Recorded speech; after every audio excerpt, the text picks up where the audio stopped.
శ్యామలక్కయ్య మళ్లీ వచ్చేసింది.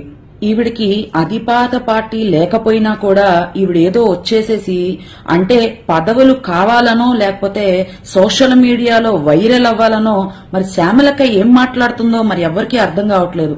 ఆదివారం అంటే అబద్దాల వారం కాదు శ్యామలక్కయ్య, ఏదేదో మాట్లాడుతున్నావు అంటే స్క్రిప్ట్ నీకెవరన్నా ఇచ్చారా లేకపోతే నువ్వే ఓన్ స్క్రిప్ట్ తయారు చేసుకుని మాట్లాడుతున్నావో అర్థం కాని పరిస్థితి అన్నమాట. ఏంటి అస్సలు ఎవ్వరికీ సహాయం చేయని కుటుంబం ఏదైనా ఆంధ్రప్రదేశ్ లో ఉంది అనంటే అది వైఎస్ రాజశేఖర రెడ్డి గారి కుటుంబం అని చెప్పేసి ప్రజలందరూ ఆంధ్ర రాష్ట్ర ప్రజలందరికీ కూడా తెలుసు. మరి నువ్వేం మాట్లాడుతున్నావు? ₹1 డొనేషన్ ఇచ్చాడా? ఏ ఒక్కయి ₹1 డొనేషన్ ఎక్కడ పెట్టుకుని ఇచ్చారు? ఎక్కడిచ్చారు? ఏ పేపర్లో వచ్చింది?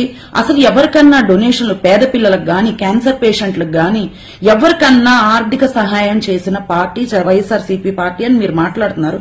ఎవరికన్నా చేసిన దాఖలాలు ఉన్నాయా? ఒక్కటి చూపించండి. మేము ఇది చేసాం, మేము ఈ సహాయం చేశాము, పలానా వారికి నష్టం జరిగింది, వాళ్ళకి నేను మాకు నష్టపరిహారం ఇచ్చాం. మన్నెవరో చనిపోతే కూడా వెళ్లి జగన్మోహన్ రెడ్డి వెర్రి మొహం వేసుకొని పిచ్చి నవ్వులు నవ్వుతూ ఏం మాట్లాడుతున్నాడు? నవ్వుతూ ఏం మాట్లాడుతున్నా? అమ్మా మీకు అమ్మఒడి వచ్చిందా? పెన్షన్ వచ్చిందా? అదా నువ్వు మాట్లాడేది వైఎస్ జగన్మోహన్ రెడ్డి గారు? మీరేం మాట్లాడుతున్నారు? మీరు మాట్లాడాల్సిన పద్ధతి ఏంటి? మీరు మాట్లాడాల్సింది అమ్మా మా పార్టీ నుంచి మేము ప్రతిపక్షంలో ఉండి కూడా మా పార్టీ నుంచి మీకు ఇంత ఆర్థిక సహాయం చేమలక్కయ్య అలియాస్ చామలక్కయ్య పాపం ఏదో కొత్తగా అధికార ప్రతినిధి పదవి ఇచ్చారు కదా అని చెప్పేసి ఎగిరెగిరి ఏదో వచ్చి నిన్ను నిరూపించుకోవాలని చెప్పేసి వీడియోలు చేయడం కాదు. అందులో ఉన్న సబ్జెక్ట్ ఏంది, మనం మాట్లాడే దాని మీద ఎంతవరకు వాలిడేషన్ ఉంటుంది అనేది కూడా చూసుకుని మాట్లాడాలి చామలక్క. లేకపోతే పరువు పోద్ది. మేమేదో చాలా ఆనందంగా నీ ఐరన్ లెగ్ నువ్వు ప్రచారం చేసిన ప్రతి చోట ఓడిపోయింది, ఇలాగే నువ్వు 10 కాలాలు చల్లగా ఉండి అదే పార్టీలో ప్రచారం చేసుకుంటూ ఉండాలని మేము కూడా ఎక్స్పెక్ట్ చేస్తున్నాం. నిన్ను ఏదో టార్గెట్ చేయాలని ఎక్స్పెక్ట్ చేయట్లేదు. సరే, ఏదో అధికార ప్రతినిధి ఇచ్చిన వెంటనే పాపం ఆతృతగా వచ్చేసి నువ్వు నిరూపించుకోవాలి అని చెప్పేసి ఒక వీడియో చేసాం. అందులో ఏమన్నామంటే చీమకు కూడా బిచ్చం పెట్టని తండ్రి కొడుకులట. అదెవరో తెలుసా?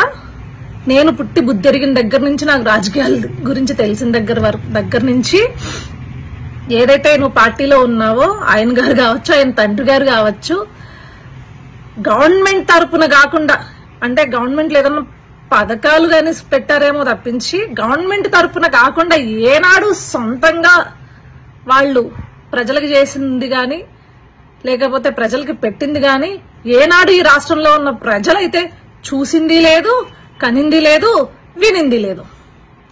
కానీ ఇక్కడికి వచ్చేసరికి నారా భువనేశ్వరి గారి ఆధ్వర్యంలో ఎన్టీఆర్ ట్రస్ట్ ద్వారా ప్రతి ఏటా కొన్ని వందల వేల జీవితాలు బాగుపడుతున్నాయి.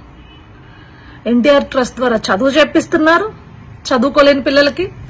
అదేవిధంగా ఎన్టీఆర్ ట్రస్ట్ ద్వారా ఏదైతే ప్రకృతి విపత్తులు వస్తాయో లేకపోతే రాష్ట్రంలో అవసరం ఉంది అన్న చోటల్లా వాళ్ళు వచ్చి వాళ్ళ సాయాన్ని అందించిన పరిస్థితి మనం చూసాం.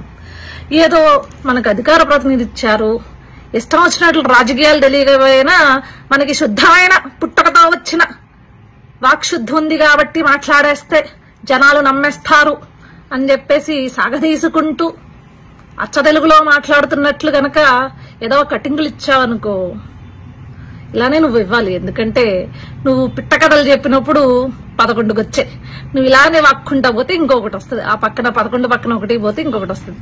వీఆర్ సో హ్యాపీ అమ్మా. బాయ్ చామలక్క.